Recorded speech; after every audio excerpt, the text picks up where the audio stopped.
Hi, I'm Loren Kelton, and I'm very excited to be here for the Reel to Reel Film Festival.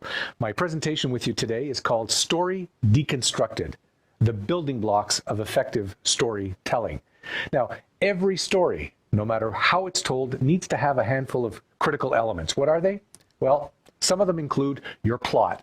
What is your story about? What happens from scene to scene? You need to have characters. Who are your main characters? Are they protagonists who are driving your story forward? Is it about you? Is it autobiographical? Is it biographical and it's about somebody else? Once you've determined that, are you going to have any antagonists, people that are going to confront those main characters and challenge the journey that they're on? Then we want to look at the obstacles. What are they up against? Are these obstacles internal or are they external? What's being placed in your character's way that's making it difficult for them to achieve the goal that they're after? Then we want to look at the conflicts. This is the juicy meat and potato-y stuff. What conflicts, internal psychological conflicts, external conflicts, are they up against? Are these conflicts formidable enough to want to take your audience along for the ride? Then, what's the resolution? After we've reached some kind of climax in your story, we need to know, how does it get resolved? Does your protagonist reach the promised land? Or don't they? And then finally, what are the key learnings? What is your audience going to take away? If it's a commercial theatrical audience, their expectations may be one thing. If it's an audience reading your book, your short story, your blog, your vlog, your YouTube channel, they may have different expectations. But regardless, there has to be some resolution in your story in order for there to be a payoff for the investment of time that your audience has made. And then finally, the key learnings. What is your audience learning? What are they taking away from the story that you've just taken them on? That could be a corporate key learning. It could be a commercial key learning. It could be an artistic key learning. But regardless, when we talk about effective storytelling, there has to be something in it for the audience to think about, ruminate about, or perhaps even apply back in their own lives. Now, before we can talk about the building blocks of great storytelling, we have to ask the question, do you even have a story to tell in the first place? Well, I've got 8 questions that if you answer them effectively, the chances are you have a great story to tell. So what are these 8 questions? Well, strap yourselves in and let's get started. So, do you indeed have a story to tell? Because before we can talk about the building blocks of story, we have to find out if there actually is a fleshed out story in your hands. It's never a good idea to assume that you have a story to tell, or at least one that will resonate with your audience if you haven't inspected all of its component parts. But if, however, you can answer the following questions in a clear, concise, convincing way, then the chances are pretty darn good that you have a potentially powerful story to tell. Now, keep in mind that an idea in and of itself is not a story. So with that in mind, think about these 8 points. Number 1, what is the title and the length of your story? Does the title capture the essence of your message? Have you allocated the proper amount of time to telling and conveying your story? Is your title short, succinct, and unambiguous? Does the title grab your attention? Now think about the books or novels or films that have caught your attention and ask yourself, does my story's title do the same? Second consideration, why does this story matter to you? In other words, what triggered your desire to tell this story in the first place? Are you prepared to be vulnerable? How has the story transformed you? And most importantly, how passionate are you about the subject matter? Because if your heart is not in it, you can't expect your audience's heart to be in it either, right? Third consideration, who is your main character, your hero, your protagonist? Is it you? In other words, is it autobiographical, your story? And does it demonstrate your principles, your values, your belief systems? Or is it about somebody else? In other words, it's biographical. Maybe it's a case study. Maybe it's a success by proxy story. Now, either way, you need to have a clear understanding of who your main character is and really understand their backstory and their history like the back of your hand. Fourth consideration, what does your protagonist, your hero, want? I mean, all characters exist in every story in order to achieve some outcome. Maybe they want peace of mind, or maybe they want to be understanding something in a different light, or they're seeking empathy, or they want improved health, or they're seeking riches, or they're seeking revenge. And if your story is a business environment type story, maybe it's about increasing sales or productivity, or perhaps they're searching for a roadmap to success, and your story can help guide them there.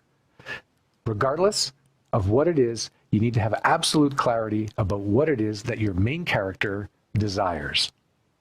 Fifth consideration, if you want to figure out if you actually have a story to tell, is to determine what happens if your main character doesn't get what they want or what they're after. What will it result in? Poor health, personal conflict, loss of relationships? Again, if this is a corporate environment type story, the consequences of not getting what they want might be a stagnant workplace, poor decision-making, a restructuring, maybe a lack of innovation, reduced sales, opportunities, those kinds of things. Sixth consideration to find out, do I have a story here, is, and this is key to any great story, is to determine what are the obstacles and the conflicts that are standing in your protagonist's or your main character's way. Is it fear? Is it regret? Is it anxiety? Is it pain? Is it the antagonist? Maybe you got some bad guys in your story. Maybe there's emotional dilemmas. Maybe there's a moral or ethical problem that they have to contend with. Regardless of the type of story that you're telling, if there are no obstacles or conflicts, you don't really have a story to tell. Seventh consideration when determining if you have the meat and potatoes in your story is figuring out how your main characters are going to overcome those obstacles and those conflicts that have been put in front of them. Maybe they're external obstacles that stand in their way, or they can also be internal, mental, psychological obstacles that they have to contend with. Maybe they draw on deep friendships and relationships or physical strength. Maybe they implement new ideas or processes or programs to turn their lives around. Again, in a business environment, maybe they use your services that you offer as a coach or as a trainer or a speaker or a consultant. Again, your story cannot conclude without these obstacles being overcome. Your audience has to have a reason to join you on this journey. Now, the eighth and final consideration to help you figure out if you have indeed a story to tell is figuring out what's been resolved or improved at the end of your story. Has your main character's pain been reduced or eliminated? Has your protagonist gained any new insights into themselves or other people that lets them lead a more fulfilling life? In the business world, it might be about a client considering alternatives or opportunities for further dialogue or referral opportunities that have been generated as a result of your story. So if you can answer those 8 questions in the affirmative, then I can virtually guarantee you that you have a story to tell. Now, I'd like to take a minute to talk with you about the critical importance of perfecting your stage mechanics. Now, when I say stage mechanics, I'm talking about how your characters talk and how they move in their physical space. Now, this could be characters in your film, in your TV show, in your novel, or it could be you yourself on stage delivering a presentation. It doesn't matter. It's just that too many people leave this component of storytelling to chance, and they do it at their own peril. Now, in a nutshell, stage mechanics encompasses 6 key areas that I'd like to share with you. It includes movement, which is the physical positioning and location of the performer in their environment. Always give thought to how you can move your narrative forward through the physical positioning of your characters. It also includes timing, which is how you create anticipation. It's how you play with nonlinear time, and it deals with your rate of speech and how you pause. It includes inflection. Now, this is where you put the emphasis on specific words and how you create mood. It also includes intonation, which is the pitch and tone, or the rise and fall of your voice, and the voice of your characters. It includes self-talk, which is how you react to yourself and how you change your points of view as a character. And finally, stage mechanics includes expressions. This is your facial and body expressions and how they reflect your emotions, your state of mind. And again, this applies to characters in both your screenplay, your novel, or on the platform as a speaker. When you incorporate stage mechanics into your storytelling and your writing, you bring a third dimension of expression, of meaning, and of entertainment to your audience. So please do not give these elements short shrift as you go about crafting your stories. Now, I'd also like to briefly share the importance of establishing your story's point of view. By point of view, I simply mean the four major perspectives from which most stories are told. These include the first person, when we're talking about ourselves, like I and we, or our, us. The second person, which includes you and yours, or yours. And, we've got the third person omniscient, which is when a character has full knowledge of all the other characters and what's going on inside their head, often a narrator. And it often refers to people as, him or her or they, for example. And there's also third person limited, where you have a character or a narrator who has full knowledge, but only of one character. And you often hear it spoken as he or him or her or she, for example. Too many storytellers are not taking advantage of the different perspectives or points of view that they could to bring to their stories a greater depth and interest for the audience. And I would simply encourage you to ask yourself whether you or any of your characters could better serve the narrative by adopting different points of view. So just give that some thought. Now let's move on. In just a couple of minutes, I'm going to share my detailed checklist with you that will help you craft stories that fill in, I hope, a lot of the blanks that you'll need as you go through your own writing process. But before I do that, I just wanted to share a few random thoughts about the process of building stories in general. Once you've got the germ of an idea that you want to turn into a story, I'd suggest you build like a clothesline for your story ideas.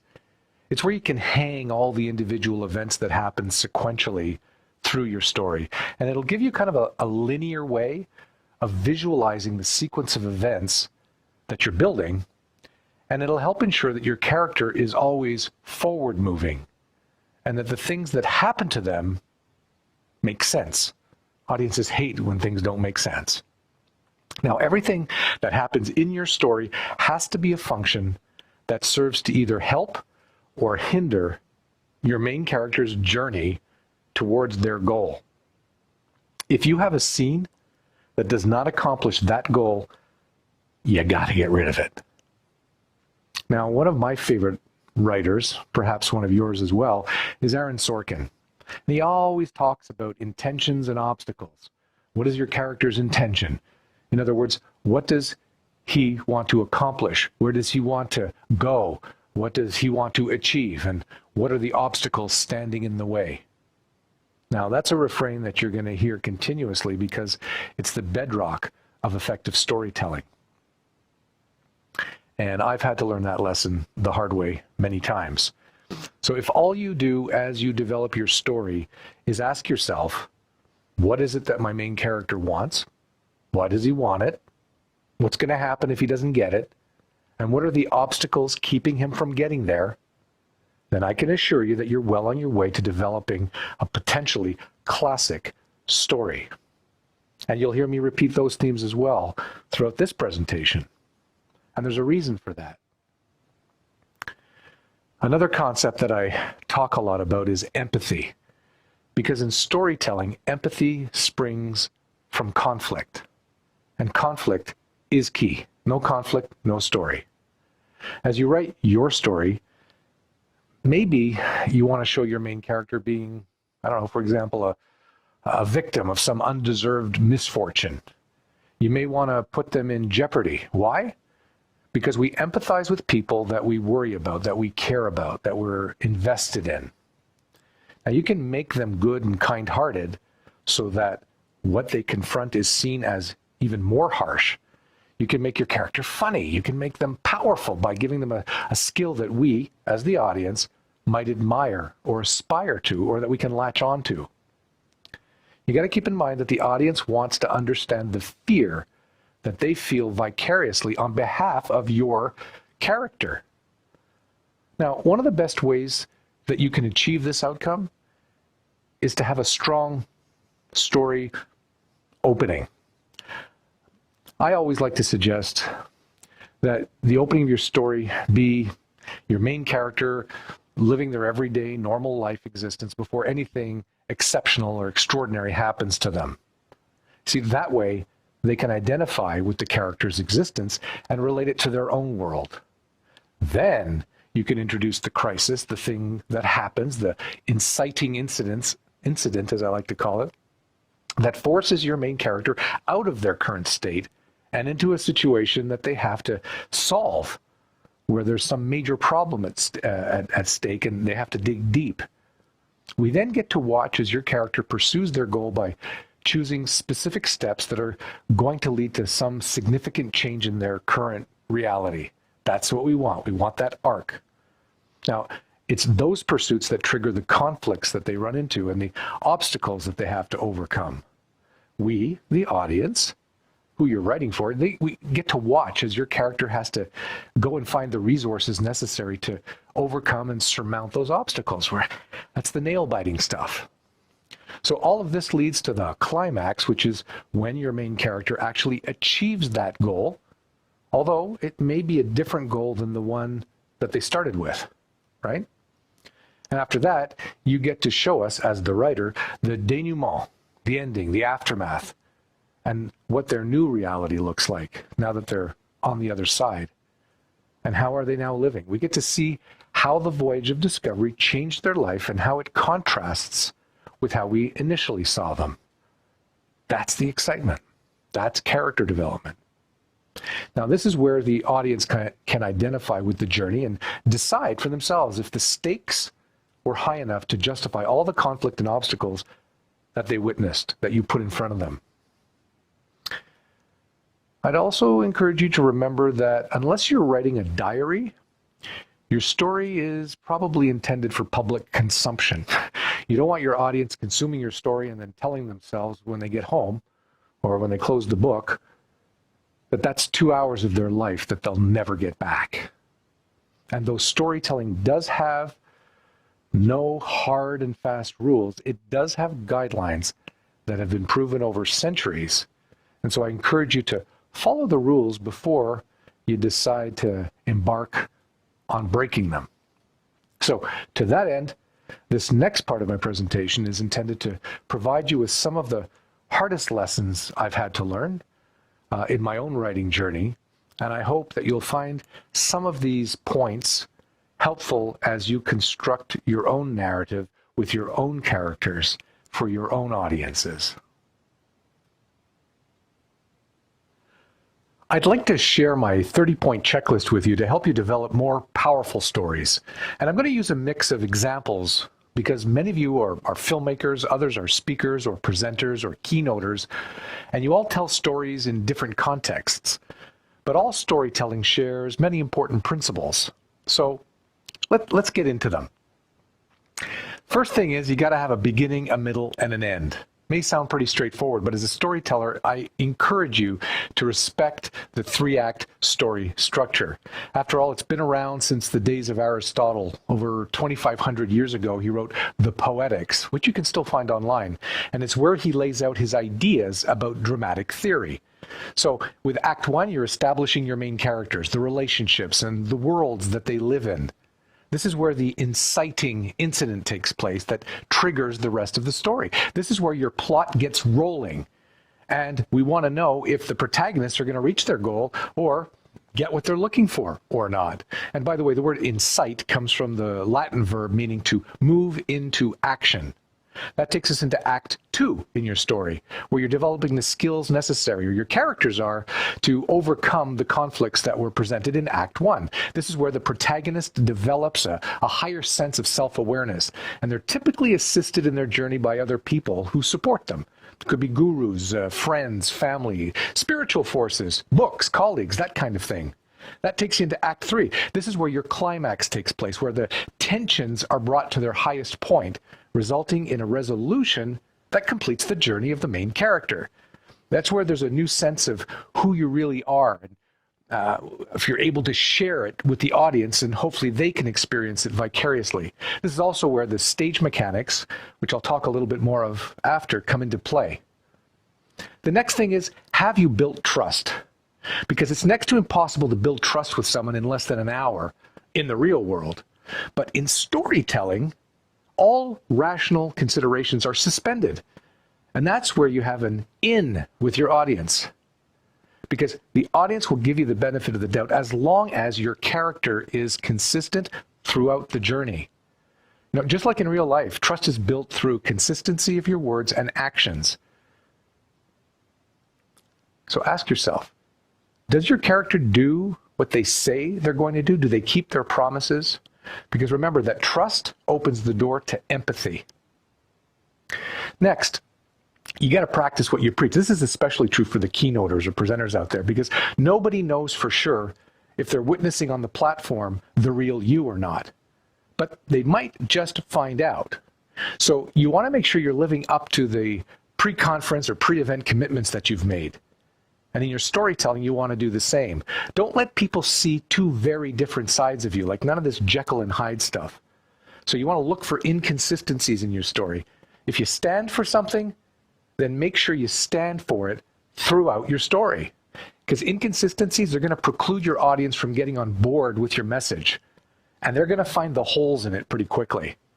The same goes for anecdotes and jokes and humor that might just contradict the image or the messaging that you're trying to build. So ask yourself, do your words, do your character's words match your or their actions?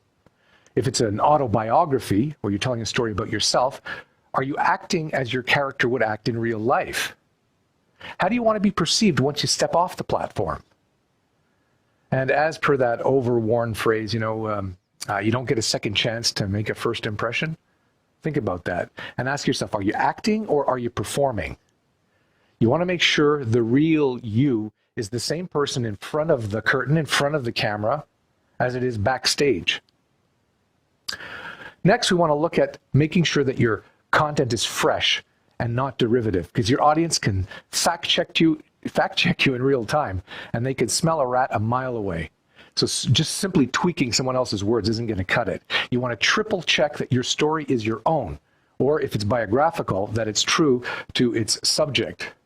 There may not be anything new under the sun, but there's plenty of ways to put a new spin on pre-existing material. And also, please don't appropriate other people's material without attribution. Okay. Next is challenge your audience to take action. You want to embed calls to action into your story, especially if you're a presenter or a keynoter. You want to ask hypothetical questions during your presentation. You want to ask, what would you do? Assume a new voice, a new perspective to drive your points home, like using the second person point of view. Be provocative where it's appropriate and challenge the status quo. Because, especially in the corporate world, they know that what gets measured tends to get done. Now you want to respect your time allocation and rehearse and rehearse and rehearse. You want to be prepared with 3 versions of your story. Again, this applies more to presenters or keynoters or people doing presentations to the public. You want a short, a medium, and a long version. Because if, for example, your best version requires 30 minutes, you want to have a 15 and a 45-minute version available in case you're running ahead or behind schedule. And knowing where you can edit without compromising your core message, now that's a skill that'll come in handy and it'll certainly endear you to event organizers. Next, you want to adhere to the promise of your title and subtitle. Your title and your subtitle, they must encapsulate your core ideas. You want to make it compelling and you want to make it clever. You want to make it pop. You want to avoid ambiguity. And don't be afraid to change it along the way. There's a lot of famous stories that have been told that changed their title. Strangers from Within became Lord of the Flies. The Return of the Shadow became Lord of the Rings. First Impressions became Pride and Prejudice. And All's Well That Ends Well became War and Peace, not just the Shakespeare one. And there's a handful of other examples. Oh, including George Orwell. The Last Man in Europe became 1984. All of that to say, play with your titles, make sure they're specific and clear. Now, is your story emotionally gripping? Because this is the holy grail of storytelling.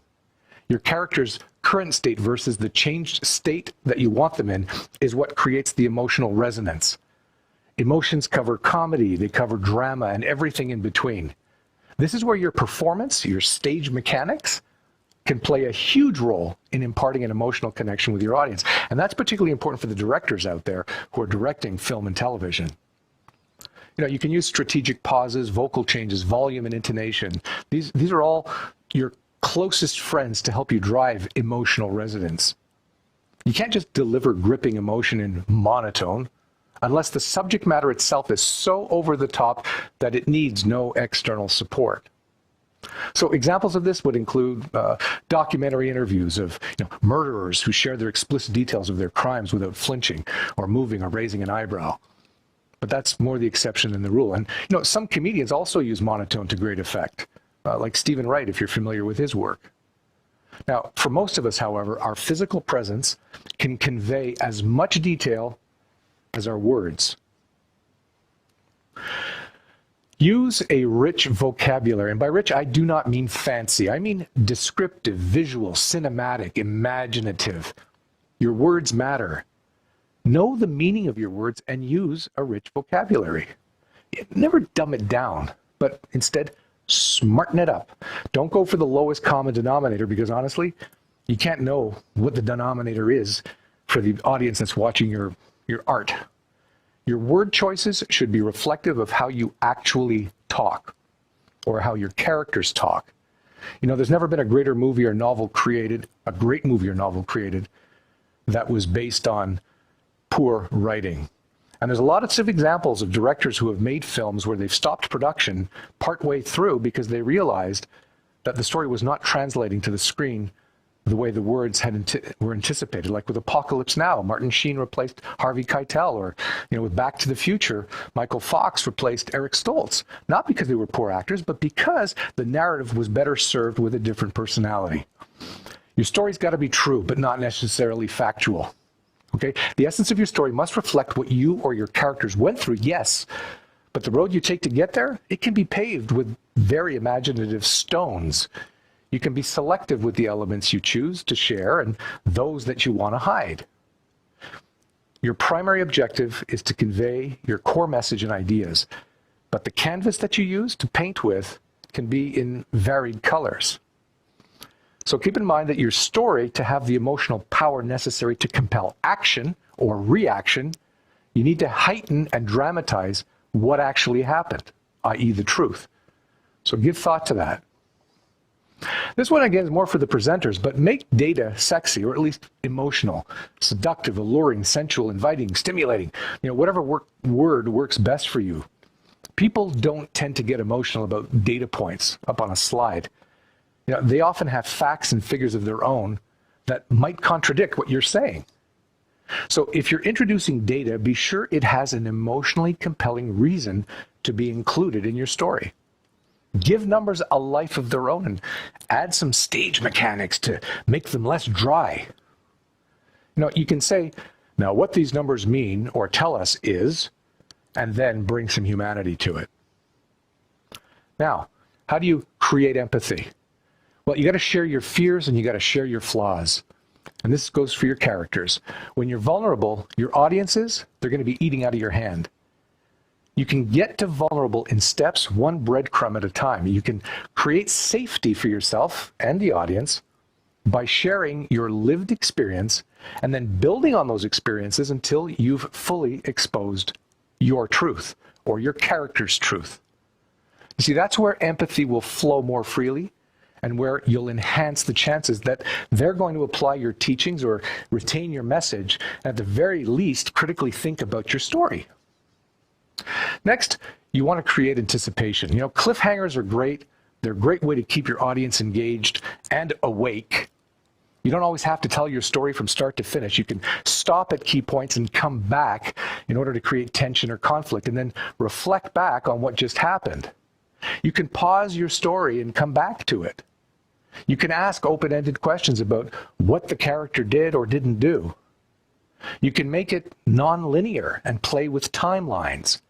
You can play with your story's point of view and move between the first person, the second person, you, and the third person, and get a variety of entertainment outcomes from that approach. Most people will want to know how the story ends, so keep them guessing just a little bit to reinforce your key messaging. Okay, if your protagonist was any of these things, would your audience react differently? You got to focus in on what the defining characteristic of your characters are.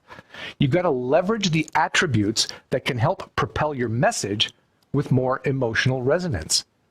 Is it possible that you're overlooking key traits in your characters, or in yourself, especially if it's an autobiographical story? Things that could unlock tremendous value for the audience. Think about that. It's not the writing, it's the rewriting. I'm sure many of you have seen variations of this. Many of you will know the prolific screenwriter, one of my favorites, William Goldman. He wrote such classics as Butch Cassidy and the Sundance Kid, All the President's Men, Princess Bride, A Bridge Too Far, Misery, Indecent Proposal. The list goes on and on and on. He always did at least 15 drafts of a screenplay before it went into production. The rewrite is what allows you to refine the structure, get clarity on your characters, and make sure your plot is logical, sequential, progressive. It ensures that you've got formidable conflicts. And you can rehearse this stuff. The rewriting is the process of elimination and tightening. Nothing has ever come out of a first draft that was worthy of an Academy Award. Now, visualize your story like a movie. Close your eyes. Picture yourself or your characters delivering your story live. You'd be amazed at how quickly you can edit your work in real time just by picturing yourself taking, talking, and moving the action forward. Visualize how you want your audience to react to your story beats, to the tension, to the conflict. Are you even clear on how you want them to react? Do you want them to laugh at certain points, to be silent at other points? My suggestion is to always work backwards from the reaction that you want your audience to show or demonstrate to the words on your page. You're writing a blueprint for an intended outcome.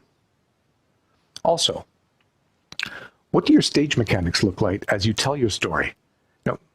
There's been some great, Carrie Fisher did a one-woman show, and Stephen Lang did a one-man show where they really put that into practice. They're worth a look. Now, get right into it. Most of the time, this is not a novel where you can get into the backstory of your characters and build a whole history before getting into the action. You want to get right into the action of your story. When you have limited time, jump right into the action. Get us into the thick of it quickly so that you can build your conflicts and obstacles early. That's what the audience is paying for. Only provide backstory if it's absolutely required, because that's going to leave more time for the audience to digest your story and to think about how they're going to apply your message or react to your message. Never gild the lily, a great expression I learned from Jodie Foster. Trying to improve on what has already been done excellently is not what you want to do. You want to go for excellence, but not perfection. Even the very best stories can be improved, but don't let perfection paralysis affect the gift of your story. And if you're convinced that what you have is the best that you can produce, don't agonize over it. Just do it. Coaches, story coaches, dialogue, they're great, but they have their biases, their tastes, their preferences, and those may not align with your truth. If it's beautiful, own it. Okay. Every choice must have a reason. If you can't justify why your characters are doing something or saying something, leave it out. If you can't justify why you used a certain word or phrase, change it. If it doesn't advance the narrative, cut it out. If you don't know why you're using a particular perspective, stop and figure it out. If you've made the same point multiple times in your story, ask yourself why. Subvert the familiar. Most audiences are already pretty jaded. They've seen and heard it all, and they're looking for something different. Win the audience's heart, and their minds will surely follow. Now, to do that, You got to give the unexpected. You got to put a twist on familiar themes.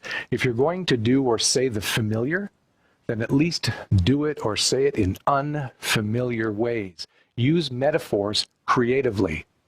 Have the courage of your convictions and use it to deliver your story message.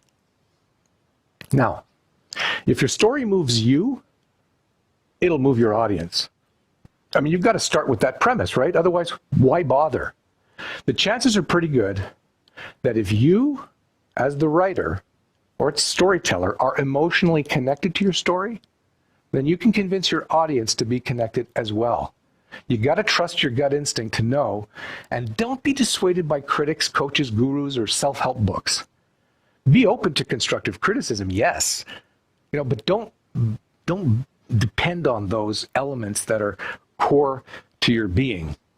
And yes, it is possible that you thought that your story was a gift to the masses, but that it falls flat and doesn't resonate.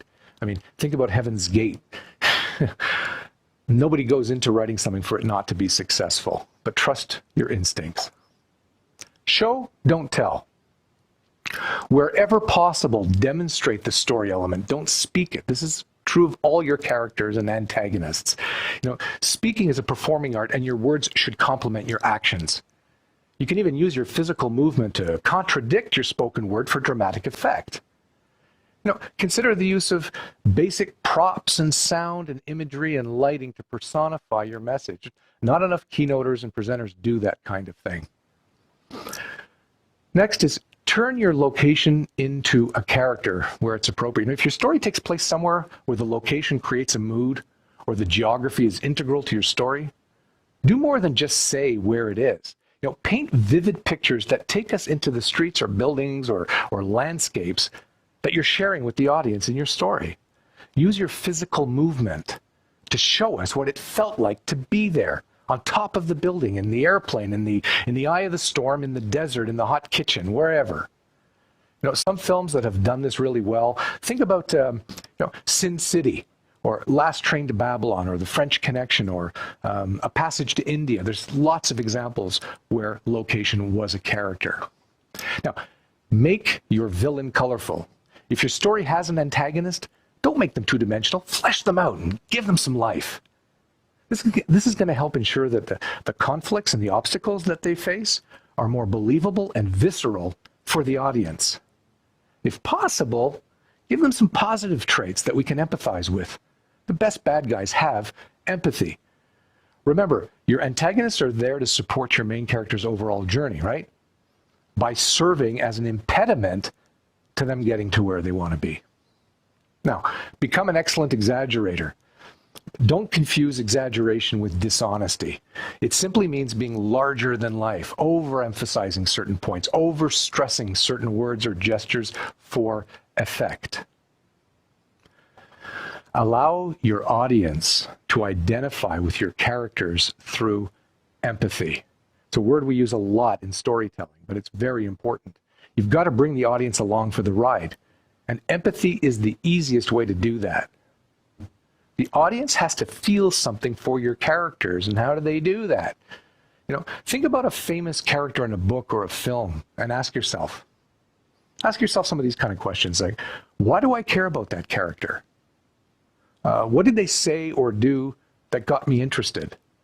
What quirks and foibles do they have? What's particular about them?